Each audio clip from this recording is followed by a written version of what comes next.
ഇവിടുന്ന് തിരിച്ച് നിന്റെ വീട്ടിലേക്ക് പോകുമ്പോ നീ മഹർ കൊടുത്ത് വിവാഹം കഴിച്ച ഹലാലായ നിന്റെ ഭാര്യയുണ്ടല്ലോ, ആ പെണ്ണിന്റെ കയ്യിൽ നാട്ടുകാര് കാണാനല്ല, മക്കളെ കാണാനല്ല, അല്ലാഹുവിന്റെ വജ്ഹ് കരുതിയിട്ട് നിങ്ങൾ ആരെങ്കിലും ഒന്ന് കയ്യിൽ പിടിച്ചാ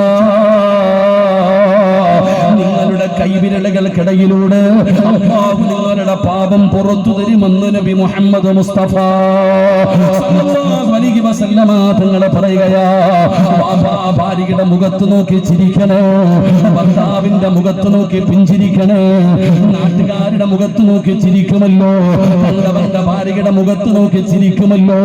എന്നാ തൊലിയൊക്കെ ചുളുങ്ങിപ്പോയ സൗന്ദര്യമൊക്കെ നഷ്ടപ്പെട്ടു പോയാ നിന്റെ പ്രിയപ്പെട്ട ഭർത്താവിന്റെ മുഖത്ത് നോക്കിയൊന്ന് ചിരിക്കുമാ.